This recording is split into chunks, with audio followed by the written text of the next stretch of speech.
Okay, so hello everyone. Welcome to this conversation between Patrick Ryan and Jewelle Gomez. My name is Greg Newton and I am the co-founder with my partner Donnie Jochum of the Bureau of General Services Queer Division. And the Bureau is a queer bookstore, event space, and gallery in pre-pandemic times, and it will be again in post-pandemic times. But for now, we are on the internet only. So we are doing online events like this, but we also have an online store. Oh yeah, I was gonna share a screen and show you what that looks like. So, da, da, da, da, da. How do I do that? Here we go. Are you all seeing the online store there? Look at that. You can click on books by category, or you can go to featured products and look what's there we are. You just click on there and then you click on add to bag and you're good to go. So please check that out. We've added a ton of titles. I think we now have over 400 titles on there. So it's moving along. And we also have gift certificates on there too. So if you're doing the gift thing, please consider the Bureau. We appreciate the support. We are an all volunteer organization. Primarily right now, I'm the main volunteer in normal times and especially right now since we're just online. But we will go back to in-person events as soon as we can and have exhibitions and all that good stuff. And maybe we'll get to host Patrick and Jewelle in the flesh someday. That would be I'm going to quickly read their bios and then we're going to get started. And I also wanted to let you know that we will do a Q&A with Patrick and Jewelle. So if you have questions, you can type them in the chat function and I'll read those aloud to both of them in the last 15 minutes or so. So let me pull up the bios and let's do it. So Patrick Earl Ryan was born and raised in New Orleans, Louisiana. He is the author of If We Were Electric, winner of the Flannery O'Connor Award for short fiction. His work has appeared in the Ontario Review, Pleiades, Best New American Voices, Men on Men, Best New Gay Fiction for the Millennium, and the James White Review.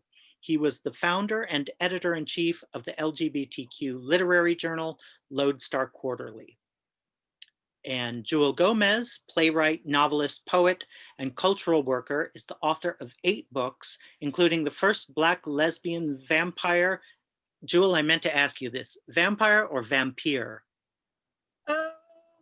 If I'm reading, it's vampire, but in print, it's vampire. Black lesbian vampire novel, The Gilda Stories.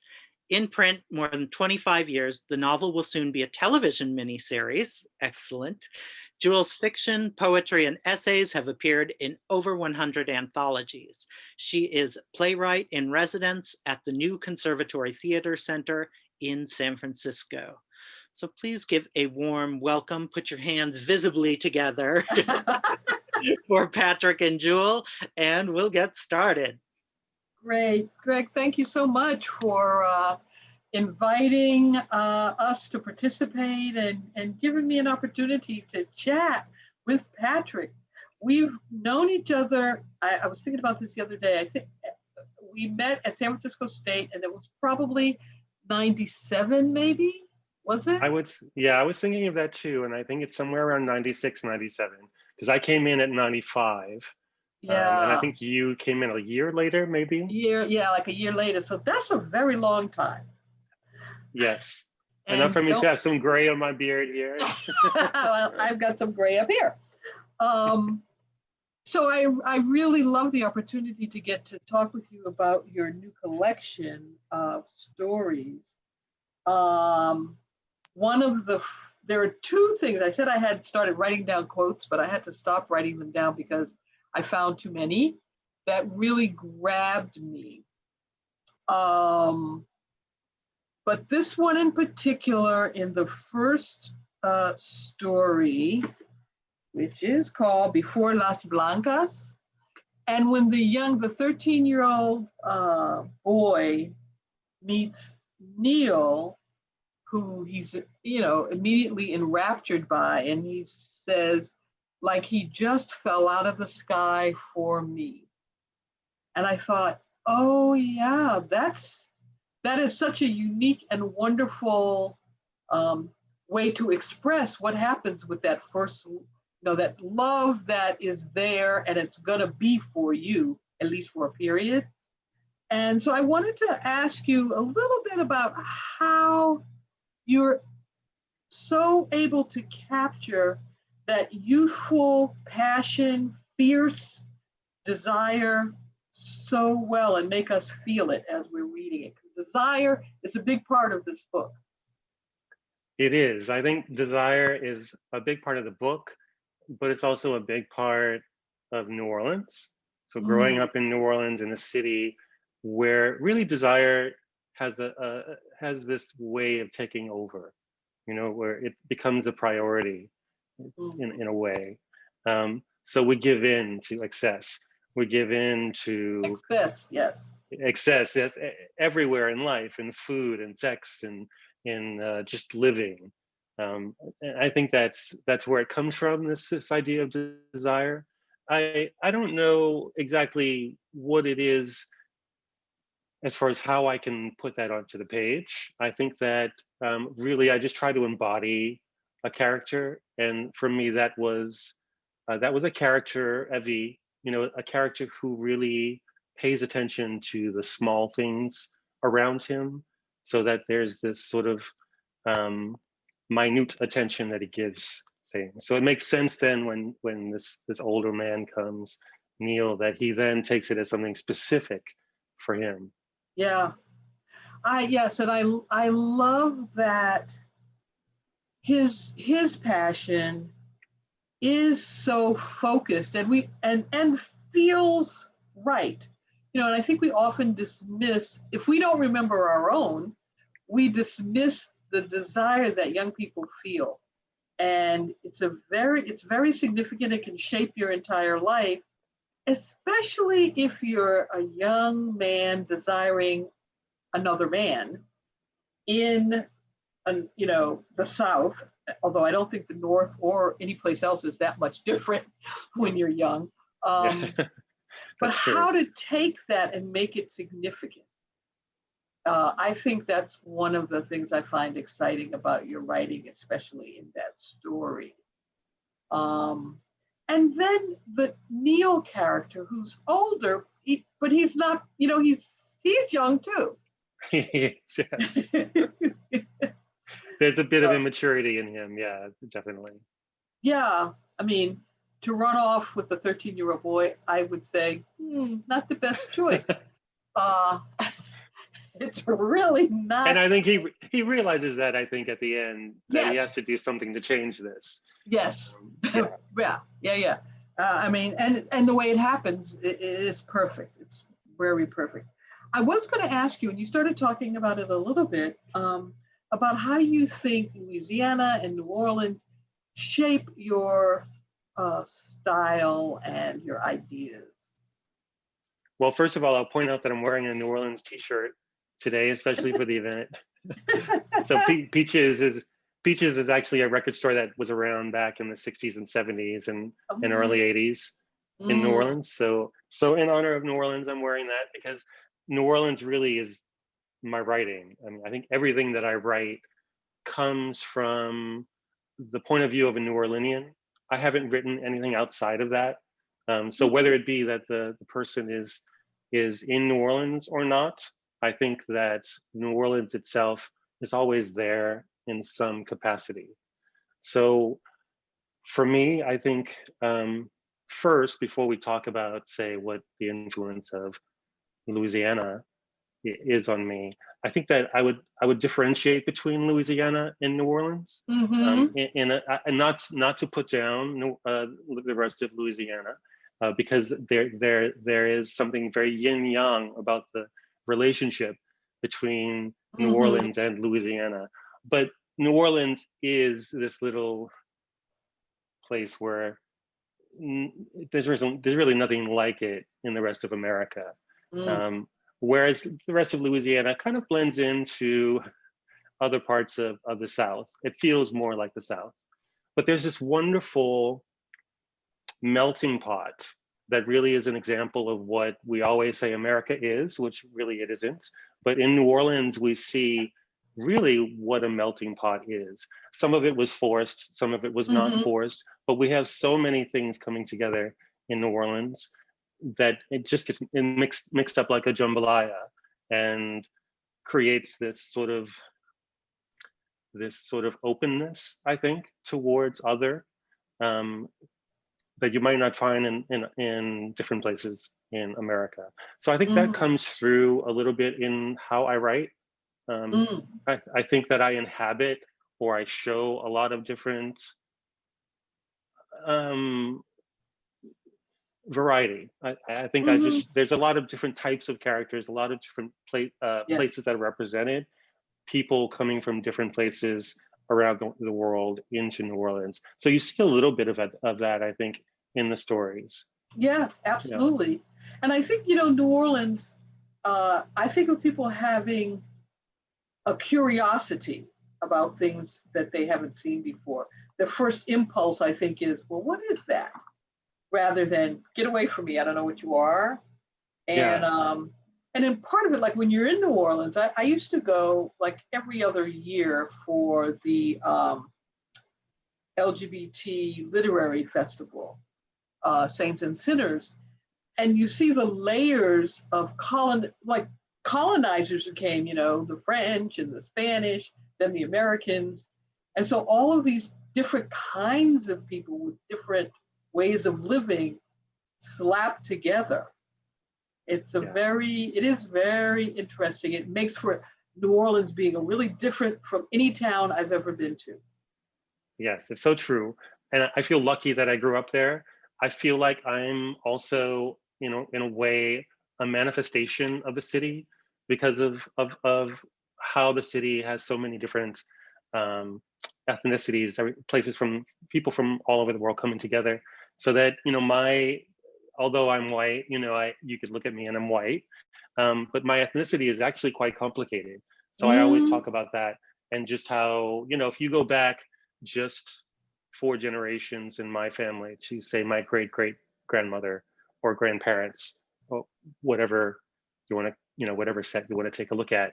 But on my dad's side, they're all from Chile, the Philippines, West Africa.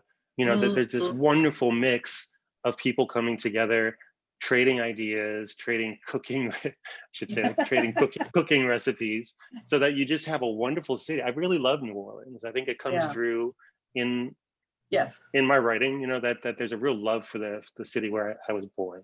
Yes, absolutely. I feel like your writing is both gritty and gothic, and at the same time, there's a kind of gorgeousness, and in part that comes through, I think, because of the kind of language you're using. Can you tell us who are some of your writing influences? I think that's a wonderful question because you get asked this at readings quite a lot, or conversations, and I've been asked this already. But I think the wonderful thing is that, influences, I could fill a bag of influences. I mean, there's so many people that you come across, so many writers that you come across through the years who have an influence on you and your writing style, whether it be the beauty of their words or maybe how they take risks or what their background is, that you found a connection with them. So I like that because it gives me a chance to kind of come to other people that I've read who I haven't mentioned already in other readings. I think one, though, that's important is that I want to mention in every reading, because he was such an influence on me, is Baldwin. So James Baldwin is basically the reason that I started writing. So, or the reason that I started writing fiction. He kind of, Giovanni's Room, especially, it's really a queer book. But just that it showed the possibility of having gay love represented in literary fiction, in something that really understood the word and understood the power of the sentence. So it was really remarkable for me. I think I was envious of Baldwin, and so it spurred me on to kind of well, mimic him at first, but then just to really admire him as a writer. I think, I was thinking about this, early influences, like when I was a teenager. So like Mary Renault, the Oh, Persian yes. boy. Yes. Do you know that? Yeah. So I was obsessed with the Greeks, because the Greeks obviously knew how to, Right. get it on and stuff the way I wanted to get it on. So so that was really an epiphany for me to read that when I was a teenager, because it showed me that you could have this be legitimate. What I was, so that's kind of where I found myself at first, was in reading books that included people like me, and I think that's very common, of course, with queer writers. Um, I also would say Gabriel Garcia Marquez was a really big influence on me, especially his short stories. Because when I first started, I only wrote short stories. I've since branched off into novels now and writing novels, but I started as a short story writer. And I feel like that is the perfect form for fiction, for me. Like that, if I had to choose one, that's where it would be. So Gabriel Garcia Marquez, I think his short stories really, they're magic. The idea of the presence of angels and just having them in the world right there is something that you just take for granted. Really, for me, influenced stories like The Blue Sun in the collection. Yes. Yes. I was going to ask you about that next, because there was one quote I wanted to say. It was, "Freedom, a new way of feeling things." And I love that symbiotic relationship of freedom and feeling. And that expression led me to think about the spirituality in your writing, and the thing about ancestors and how they don't really go away. And as someone who, I think of myself, even though I've written historical plays, I think of myself as the speculative fiction writer. That's what I spend a lot of time on. So I really love the way you use ghosts in stories, which I think grows out of a sense of spirituality. So talk a little bit about The Blue Sun, because it's a complex and amazing story that brings in a lot of things. Okay, so The Blue Sun, by the way, was the first story that I wrote for the collection. So it's the oldest. It goes all the way back to the mid 90s. It has the influence, I think, also of Baldwin and his type of language, his sort of oratory language that happens in The Blue Sun as well. Anyway, with spirituality, I think growing up in New Orleans gave me a different perspective, I think, than some, say, more modern cities, say like San Francisco, where I am now, about death and about where living ends and where death begins, that there's this kind of cloudy murkiness to it all. So, I grew up hearing ghost stories. So this is also ancestors. So this idea of that family stories would be passed down about, say my grandmother coming back as a ghost and haunting her boyfriend because he did something. Or like, for example, just say St. Roch Cemetery, which is actually the cemetery that's on the cover of the book. St. Roch Cemetery in New Orleans. So there's this mythology in New Orleans that is quite supernatural. So like there's a statue of a little girl in the cemetery, and growing up, and this happened not just to me, but basically this is what happens for all kids in New Orleans growing up. You go to the cemetery on All Saints Day or All Souls Day, visiting the graves. And my mom would always tell me the story about how this little girl raised her hand at her mom right? So she raised her hand to hit her own mother, and she got turned into a pillar of salt. And so they would tell us, oh, that's the girl. She's standing up there, Standing there. you know. So it's and then also voodoo, right? So you grow up in a city where not only is there voodoo culture, like an authentic, true voodoo culture, where there's places you can go and buy spells or whatever it happens to be, or to see a witch or what have you. But then there's also the tourist side as well of voodoo. And so you grow up in this environment where voodoo is always there, and you kind of know some of the language about it, but you don't know the deeper aspects. So you have all of these people who might not otherwise be interested in that spirituality, but they're drawn in because of the fact that it's there and vibrant and alive in the city. So I think in my book as well, there's that spiritual side where you have people trying who are not voodoo practitioners, but they're trying these voodoo spells, and they're they're just kind of messing with it because it's like, oh, I live in New Orleans, this is part of living here, that you just you give it a try, burn a candle, have voodoo doll. I did it. Well, Catholics go to church and light those candles, and I mean, it's all parallel universes, really. Although the Pope would not like to hear me say that.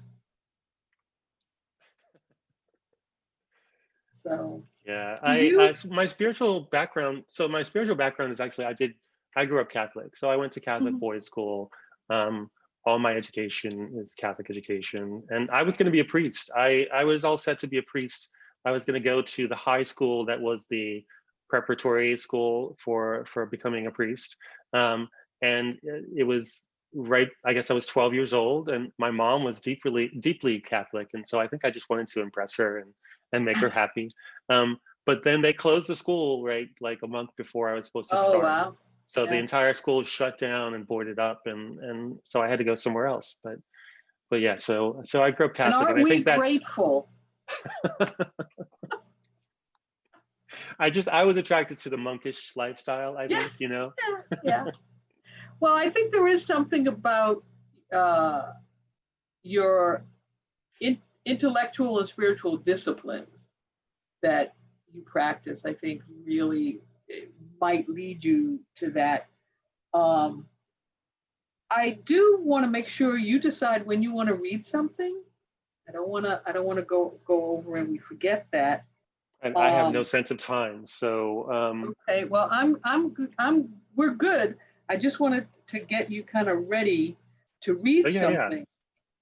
Yeah. Because I do love that the spirits that inhabit your stories.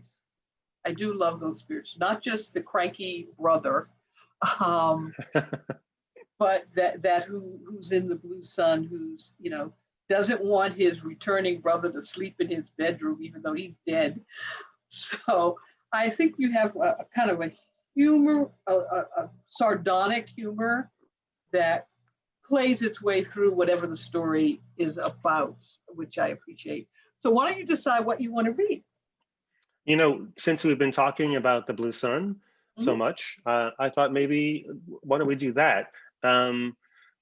So I'll just start from the beginning of the blue sun. I will say, just as we were talking about what the blue sun is about, it started as an exercise for me, so that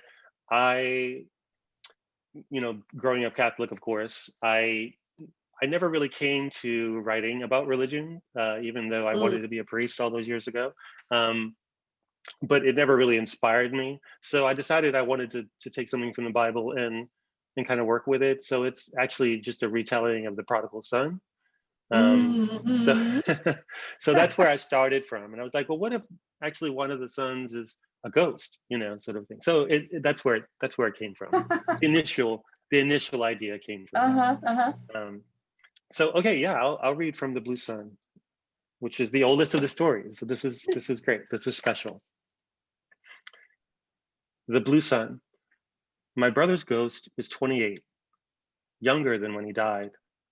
This is the way Ma has Jess in her head, and likewise the way she birthed him again. As a ghost, he has no bandages or bead eyes or swollen cheeks that had made her heart ache the days before he died. She is getting along better since I last saw her. She cleans the parlor while I wait in the hallway, and I see her through the doorway moving her hands back and forth across the top of my brother's urn. She speaks to it in a fussing voice and asks him if she should let me back into the house, if I can have his room because my room has been born again as laundry room. That would clean me out, I suppose. Where my bed should be are suds and huge jugs of bleach, but no place for me. She is murmuring now, hardly moving her lips at all, but I can hear a faint hum as I pace between the stairs and the living room because the wood floors resonate her voice. She is bent over the urn, waiting for his reply. He will speak his mind about me. The things I've done are not dismissible, and according to him, I shouldn't be let back into the house. My wickedness is that strong. So I sit outside the parlor, its high ceilings and fiery gold angels cast in the molding, and wait too. As noon passes, from inside the room, a warm glow arises from her questions. It ignites the furniture with new color and excites the faces of my ancestors, who are carefully lined on the mantle to watch the goings on. The ghost forms from behind the furniture grate until our mother's cheeks fill up like his. His arms grow out of the lampposts and his legs from the end tables. His body swells out of the yellow wall. A sudden whirl of light, and he has eyes, gives a quick look at me, then a sneer. He can't stay, the ghost begins. I know, she answers, and hunches her shoulders up as if to say, after all these years, what can he expect? I'm not surprised by the talk. It's the way things still go, the fairness of being younger by 9 years. Since my flight arrived in New Orleans this morning, and for the 3 or 4 hours that I've been back in the house, time has skipped back a whole decade. I told her I was dying before I told her anything else, and she looked away out into the hot black streets, then asked, "Why did you steal money from my purse?" As if I were not there, and that child with all his teeth intact was sitting in the seat with arms crossed. She brought me into the house and asked, "Was it not having a father that turned you bad? Wasn't I good enough a mother?" That's always concerned her.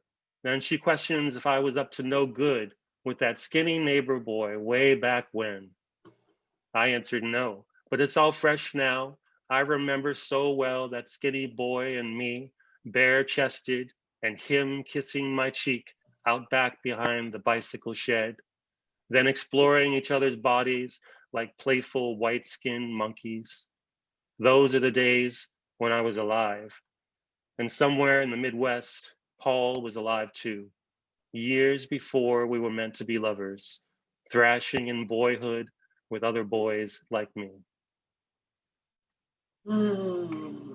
Yeah. Yeah. It's a very powerful story about the brother coming home to a mother who's asking about money that was stolen a decade earlier, and how they can reconcile, especially reconcile with the ghost who's kind of cranky, lurking Yes. in the But isn't that forward. how the dead are? You know, Yeah. isn't that how they really weigh on us that way? Yeah, yeah. I mean, it's all the things that were unsaid between people kind of pile up when they're gone. You know. Yeah, yeah. Yes, It's going back down. I thought that was it was a very moving story for me, particularly since we Okay. haven't. We should get Katie Kohler to turn off her sound. Oh, there she does it. Love you. Thank you, Katie. The specter of HIV is also the ghostly presence that Yes. is quite affecting. And we don't, I don't, there's a whole generations that don't even know about the specter. They don't feel it in the same way that earlier generations do. So I was very, very happy to hear how you brought that in. So let me talk a little bit about what I thought of as the funny story. I actually have a was, funny story. Oh my God. I wouldn't think of myself as a funny person. well, no, well, this is, maybe it's just me. An undisturbed dark place. Of course, that's funny, right? But the story about two friends, one a gay male and a straight woman, who fall in love with one of them's roommate and Yes. sort of plot together how to get him to fall in love with one or both of them. Doesn't matter. It Either doesn't or. matter, whoever. It is so wonderful. And that's, you use the voodoo very well in that. And being in New Orleans, of course, the first thing you'd want to do is find the right spell. Of course, yeah. When you see something that has that much promise, right, of power, then how Mhm. could you not want to try it? You know, you hear all these stories about people being turned into zombies or whatever, you know, when you're growing up, and stay away from that, you know. And so all of this fear comes through as something where it gives you this sense of, oh, well, you know, I can use voodoo to get what I want, you know, out of the world. So I thought it was fun to play with that. And it's also, of course, a story about their friendship, aside from the Yes, boy that they're in love with.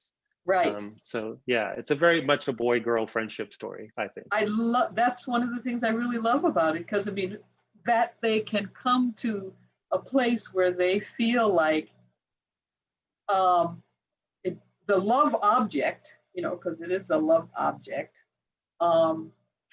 We don't care who gets him, you or me, or maybe he'll take both of us, you know. And but what really remains important is how they end their evening together. Yes. Yeah, that was very touching and very funny.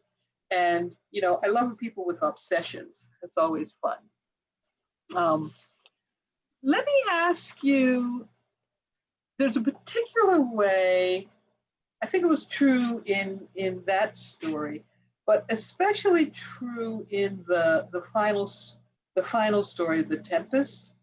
Mhm. You have a way of creating, I don't know, hapless characters, we used to call them. I guess it's stoner kind of characters. That you might think on first reading, why do I care about this person?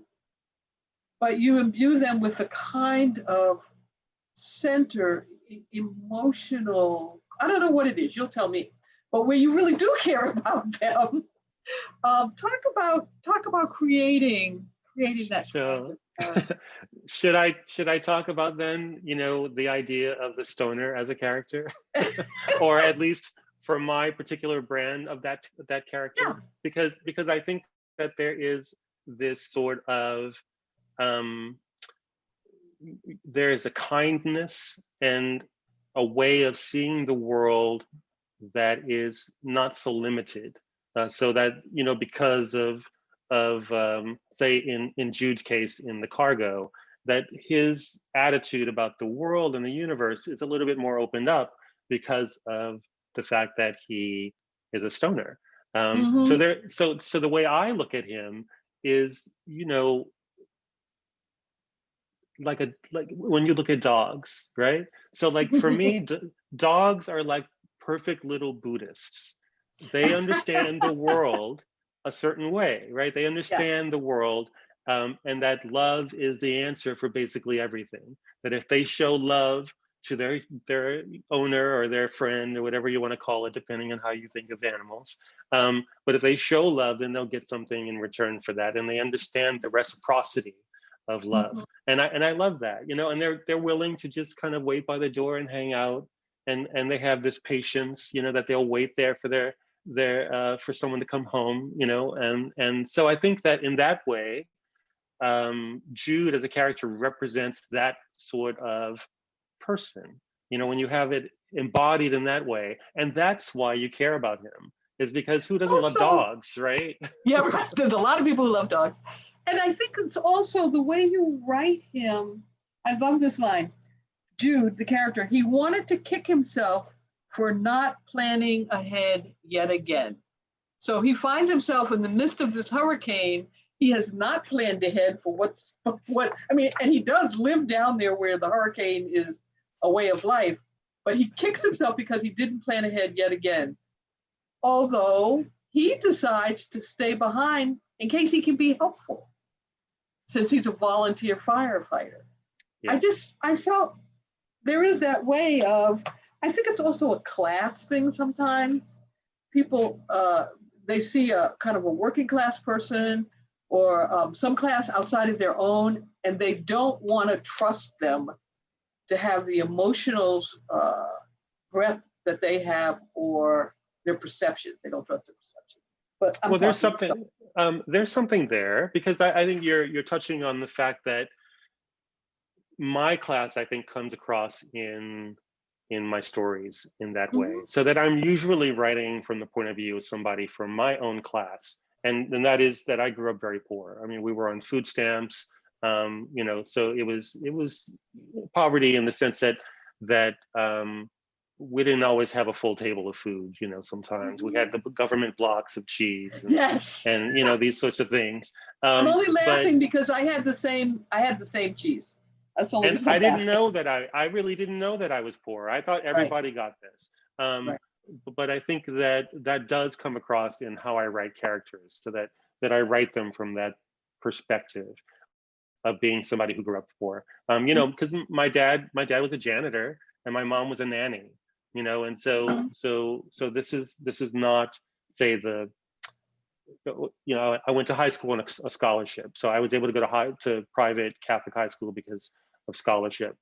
But everybody else in my class that I went to that school with in New Orleans, Brother Martin High School, which I still love, but everybody else there did not come from that background. Their mothers and their fathers were lawyers, were doctors. So like I was this oddity. I think that part of my queerness comes from that, of being kind of in this place where I was the different one. And I felt that with my family as well. That sort of being the only one who looked at the world the way that I did in my family too. Yeah. Well, and I think you capture the thing you talked about earlier about how people in New Orleans, their eyes are open. I think for me, it's like they have a sense of curiosity that keeps their eyes open. And it doesn't mean they're perfectly accepting of everybody, obviously.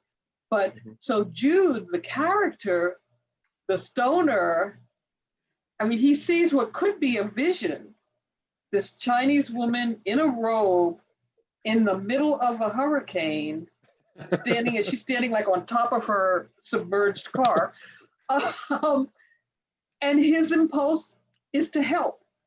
Yes. And I love that. I love that. It's hard to create that kind of character who has, his eyes are open and he's seeing a human being that maybe he could help. Even though, you know, anyway, I don't want to tell the story, but do you want to talk about how you thought about those two characters and how they come together? The Chinese woman who's very subtle. She knows more English than she's saying, I think. That story is wonderful for me because of the fact that it blends the two parts of me. So that I am a writer, of course, but I also have another side where I've been studying Tai Chi and Chinese martial arts for 25 years now. I taught my Shimu, who lives in Chinatown, is a little Chinese woman who has taught me everything that I know as far as martial arts, and outside of that as well, healthcare and that sort of thing. So I think that, you know, already that I wanted to have some sort of project that put those two things together. I started working on that story right when Hurricane Katrina happened. And I think that for me, I wanted to write about a hurricane, and I wanted to, because I felt so helpless being in San Francisco when it was occurring, I wanted to write a story about, you know, like my world, my Chinese world, the learning martial arts, that sort of thing, how would that go into my old world of Louisiana and how I grew up and poor and Creole food and all of that, and what would happen if I mixed those, and how could the Chinese philosophy side of things redeem that world in some way, to give it a new direction, to help it, to save it in some way. And so I think I approached it that way, so that the woman in that story, Li Jun, is someone who isn't in some ways a savior figure.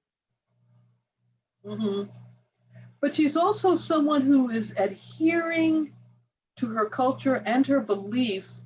And she must be from New Orleans because she keeps her eyes open too. She does, and Jude is very aware, the character is very aware that she could see him as threatening. That he's disheveled, he's stoned, he's come up out of nowhere. And he's a man who's obviously bigger than her. But they both have their eyes open. And I feel like your work says something about that as a way of living in the world that I like. I don't want to talk too much in case people have questions. So Greg, if anyone has a question they want to ask, you should bounce it out, because we could keep talking. We could, yeah. So if you have a question, go ahead and ask, type it in there.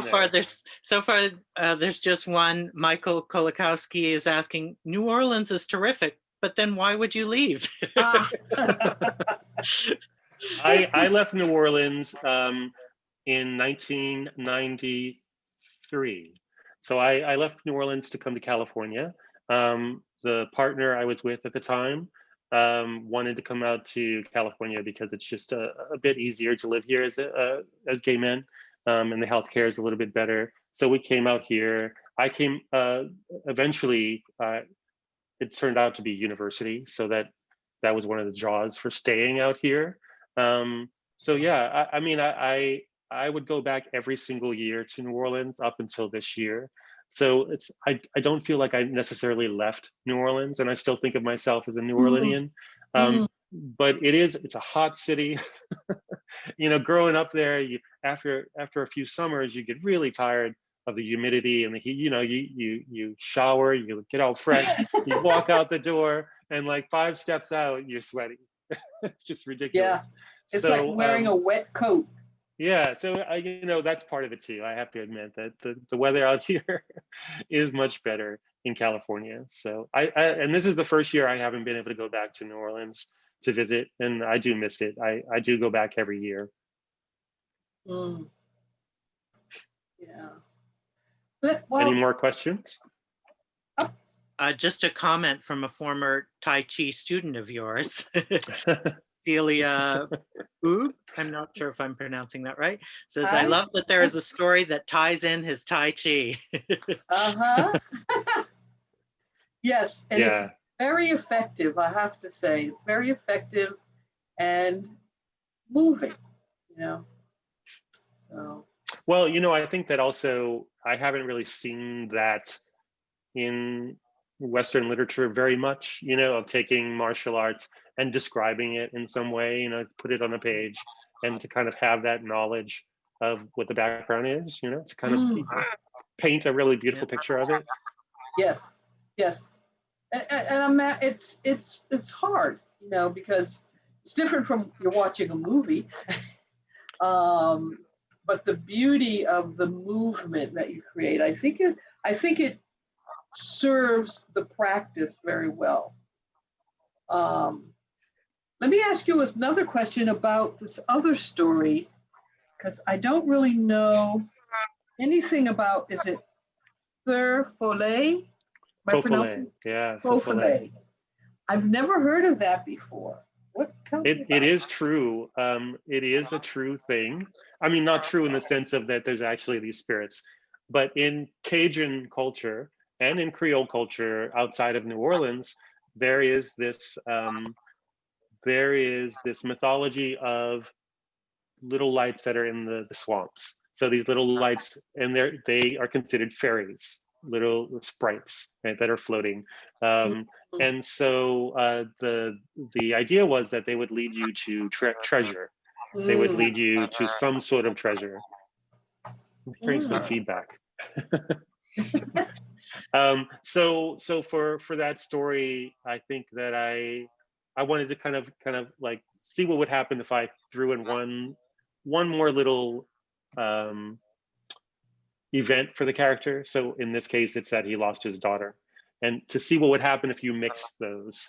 That there's almost this kind of magic compassion that comes across from the populate, that they're drawing the father back to this little girl's grave, you know. So yeah. Yeah, it's very interesting. I mean, in fact, I see a question, Greg, that just popped it up. How magical, Patrick, do you want to go with your stories? I mean, I love the balance that you have, but most writers don't want to. They want to go one way or the other. No, I like the you know, I like being able to kind of move fluidly between different things. So even genres, you know, even throughout the short story collection, I think that my narrators, they're even though they come from the similar places I do, you know, that as far as how they look at the world, I think that the style of the writing changes throughout the entire collection. That you can't really nail down a narrative voice that is consistent through the entire thing. Yeah. So we also so as for oh, is there another question? I was just we have a comment from Matthew saying, love the two stories you're discussing. I wonder if they're related in your mind, Patrick. And so Matthew also said, hi, Jewelle. Hi, Matthew. So we're talking about populate and which other one? Probably the the cargo. I mean the Tempest at the end. Matthew, we're waiting. Which two stories do you mean, Matthew? I don't really see a connection. Okay. The populate and the last one, yeah. I don't see a big connection between those stories in the sense of how they're dealing with magic. I do see a connection with that in the sense of how we're looking. So they both take place in a swamp, right? So so I think that there's a magic to the swamp itself. So that when you look at a swamp, when you travel through a swamp in the middle of the night down the highway, that there's this kind of unknown, there's this mystery, there's this kind of way that you can be interpretive about what is in there. You know, that if you see something, it could be this or it could be that. And I like playing with that. And I think in those two stories, you do have that, so that you're not sure what's happening in the swamp. You know, you have a stoner. Is this a reliable narrator? You have a stoner at the end. Did any of this happen in that last story at all? Or is it all up there in his head in some way, right? So, or does he see exactly that what he's seeing out there in the swamp, which is two Chinese people fighting in the middle of a swamp, right the day after a hurricane? I mean, that's like, is this happening? Sort of thing. So yeah, I do see that as a connection between those two. I love that, the sensibility of it. And I think one of the things that you have is your vocabulary and your love of words takes you into whichever situation you create, which is, I think, what you're saying about no stories are the same. Yes. So I think, you know, if you look at the language, say, of the Blue Sun, you see that, you know, that you have a very rich, very dense language there, where if you look at, say, a story like I Wouldn't Say No, then that's very clean. It's not very dense at all. It's very clean, and it's based on it's based on the narrator. I see more questions coming up. I see that. It's like Aaron Jason is asking, is there a connection between stoners and the Southern Gothic? I'm pretty sure they were all stoners. I know Carson McCullers was. Yeah. I mean, I am definitely in that tradition. So I think that that there's a line you could trace from Carson McCullers, at least, Mhm. to me, I agree. With how we look at the world and how we think about even how we like approach tense situations or like really dramatic events. The brevity perhaps in the language for those specific areas. But yeah, is there a connection with stoners and the South? I mean, you have to be a stoner in the South, don't you? I mean, to get through it. To manage the heat alone. And once Yeah. you're smoking pot, you're seeing connections between everything. Everything. Well, you know what though, the like I said, the cargo, which is the last story in the book, has since become a novel, which Jewelle read. Actually, she's read the novel, and it becomes a story about Jude, the stoner, not having marijuana anymore and healing and becoming like, trying to find a path without cannabis in his life, and he has to get through this adventure without it. So it's a journey that happens kind of moving towards smoking all day, every day, to finding kind of his own power to be in the world without it, if he needs to, I think so. So anyway, that's a novel that's coming in the future, hopefully. Yeah. Yes, it's a lovely novel. And in the meantime, I think your stories do have I don't know if people have said this to you before, but a cinematic quality to them as well. I have heard that, yes. I think, cinema is tied in, cinematic views are tied in, I think, because of my obsession with setting. So setting is so important to me. Yes. That you can, when you understand setting, then you can use setting to kind of have a resonance of meaning, so that it underlines or underscores your major themes in the work. I think I learned that from Eudora Welty, reading her when I was growing up. So just being able to do that, to use the environment that you're in a way that amplifies the message that you're getting across, that you want to get across. Great. Do you have another short section you'd like to read to us before we have to disband? Oh, do we have time for that? I think we got I don't know, 5 minutes? Yeah, definitely. Yeah, sure. Okay, sure. Yeah, I have another one. So I'll read just a short selection from the story Where It Takes Us. So I read The Blue Sun, and this is the other story that has to do with a brother.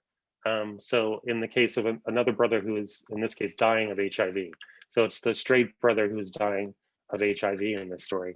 But it ties into The Blue Sun, at least thematically. So I think it's a good match to read right now. Okay, Where It Takes Us. I haven't told you about my real brother, Jack Perry Dunstan Jr., oldest of 5 boys, named after Jack Swersey and Perry Como, tower supervisor at the Sewage and Water Board, pot smoker, and rock and roll man. One day he wanted to go to the drag races in Destrehan. The Sunday before, he'd cut out the newspaper ad and taped it to the fridge. Hot summer drags, Kenny Bernstein and 4-0 Joe head to head. Jack had race cars every Saturday afternoon since he turned 16. But then, 2 weeks after his 30th birthday, a line of pink blisters blazed across his stomach to his butt cheek, like hundreds of cigarette burns at once. By the end of the day, his face was sprouted with them too. 2 months he was quarantined in Charity Hospital with shingles and 2 other unidentified opportunistic infections deemed symptoms of HIV. The doctors waited 6 months before prescribing AZT and DDI. My family suddenly spoke whole conversations in verbs and acronyms. Then Jack snapped back, came home in a squeaky wheelchair, and worked on his Camaro again. He never looked the same, though. I swear I'm all better, Ma, he insisted on the morning of summer drags. 250% better. Jack, baby, why the races? It's 50 miles away. Cars can flip into the audience. So Jack pouted and turned on his stereo, but she was a rock. What if you feel sick, honey? What if you get dizzy? No one can help you at the racetrack. Then Jack answered quickly, so come with me, Ma, or let me ask one of my friends to go. Stan can go with you, she pleaded. Me, I complained. What about Billy? Spend some time together, she suggested. You never talk. But Mom, I implored, I was going to the quarter. I have plans with disappointment careering down her face. Yes, you do, young man, but not with that no good rusty boy. The races were everything to Jack. Burned rubber was in his blood. Motorcycles, cars, or sprinting down the street on his tiptoes. He used to compete in the amateur drag races at the spillway before he got sick. He always came home with a trophy. Everyone knew him. You boys have to be back before 7, my mom instructed both of us, while she packed an old ice cooler with root beers, 2 moose heads, and 3 plastic wrapped ham and cheese sandwiches. He needs to take medicines at 7:30, and the home nurse comes at 8 tonight. No being late. From the door, Jack hollered, I know what I need, Ma. In the Camaro, his world was suddenly right. Mom and I watched from the porch as he popped the hood open and carefully looked things over, polished the golden carburetor with a clean white rag, and tightened the spark plugs by hand, drawing the dipstick from its sheath to check the oil. Even in the diligent sobriety with which he performed his chores, he was flushed with happiness. He beamed. I hadn't seen him with this much energy in months.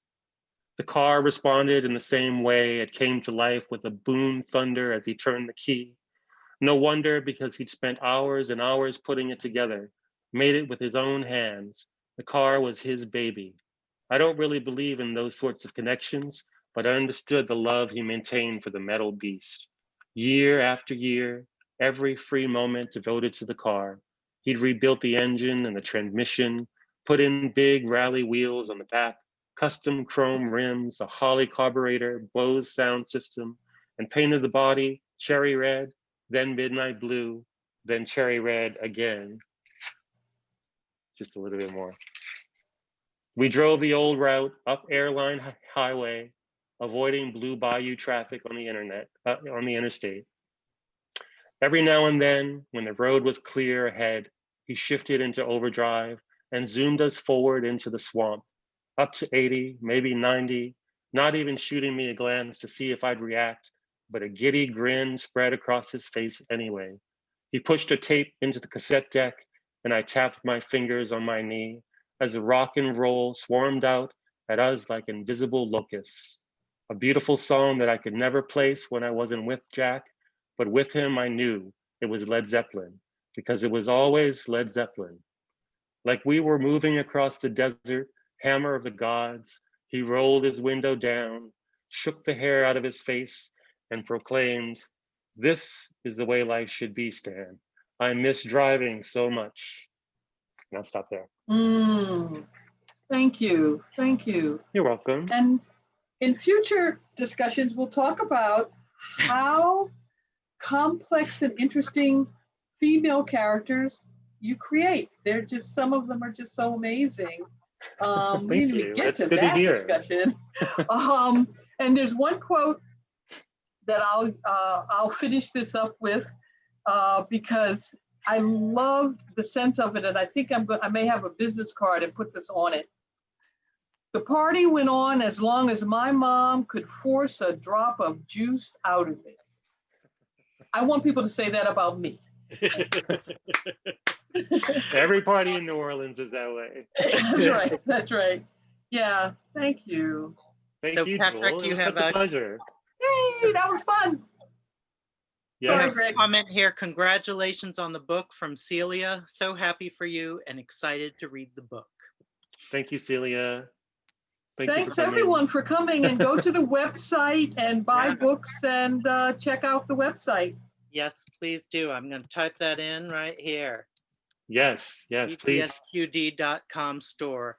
We do have a long name. I apologize for that, but we wanted to make you think a little bit. So I say we're a government agency for a government that does not yet exist. That does not exist, right? Someday. Someday. All right. Thank you so much, Jewel. Thank you so Thank much, you. Patrick. It's Great, been a Thank you for Patrick. hosting. Great, Greg. See you all another time. Thanks Yeah. to everyone who Yes. dropped in. And I'll Thank post this you. on YouTube and send y'all the link. Oh, Cool. fantastic. Thank you. Great. All Bye. right. Good night, everyone. Bye-bye.